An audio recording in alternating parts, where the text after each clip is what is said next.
আজকে ৬-৭ মাস পরে আইসা উনাকে এই মামলা শোনার দেখানো হয়েছে।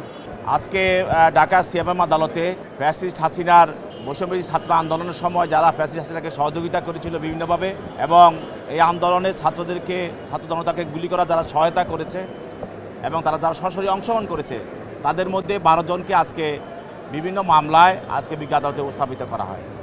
তার মধ্যে ১১ জনের বিরুদ্ধে তারা এজাহার নামীয় এবং সন্দিগ্ধ আসামি তাদেরকে এই মামলায় গ্রেপ্তার দেখানো হয়। শুধু একজনের বিরুদ্ধে রিমান্ড প্রার্থনা করা হয়। যে ১১ জনের বিরুদ্ধে সৌনের প্রার্থনা করা হয়েছিল তাদের মধ্যে সাবেক অবৈধ মেয়র আতিকুল ইসলাম, সাবেক অবৈধ আইনমন্ত্রী আনিসুল হক এবং সাবেক অবৈধ এমপি সোলোমান সেলিম এবং ২ জন সাংবাদিক শাকিল আহমেদ এবং ফারজানা রূপা এবং সাবেক অবৈধ মন্ত্রী কামাল আহমেদ মজুমদার। এদেরকে বিভিন্ন হত্যা মামলায় গ্রেপ্তার দেখানো হয়। আর আরেকজন আসামি আপনারা জানেন যে আলোচিত ব্যক্তি বিচারপতি শামসুদ্দিন চৌধুরী মানিক, যাকে দেশ থেকে পালিয়ে যাওয়ার সময় হাফ প্যান্ট পরা অবস্থায় বর্ডারের অপর প্রান্তে কলাপাতার মধ্যে তাকে স্ব অবস্থায় জনগণ তাকে ধৃত করে এবং পুলিশের কাছে হস্তান্তর করে।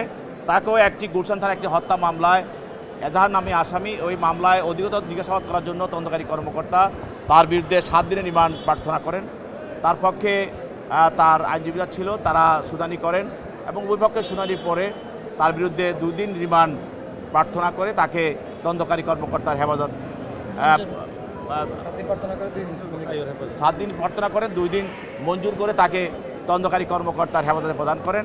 আর বাকি যে আসামি যাদেরকে সোনারেজ করা হয় তাদেরকে যে সিডাব্লিউ মূলে জেল হাজতে প্রেরণ করা হয়। বিষয়টা হচ্ছে আজকে ওনাকে লালবাগ থানার মামলা নম্বর 10/8/2024 মামলায় তাকে সোনারি দেখানো হয়েছে।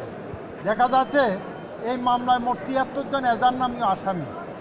এখন দেখ, আমার এই সোলোমান সেলিমের নাম এজাহারের নাম নাই, যেহেতু 73 জন আসামির নাম সুস্পষ্টভাবে টাইপ করা আছে, তখন আমার নিবেদন হলো যদি উনি এটার সাথে এই হত্যাকাণ্ডের সাথে বা এই ঘটনার সাথে জড়িত থাকতেন, নিশ্চয়ই বাদী দীর্ঘদিন পরে এই মামলাটা করলে নিশ্চয়ই উনার নামটা যদি সত্যতা পাওয়া যাইতো, নামটা নিশ্চয়ই এজাহারের তার নাম দেওয়া হইতো।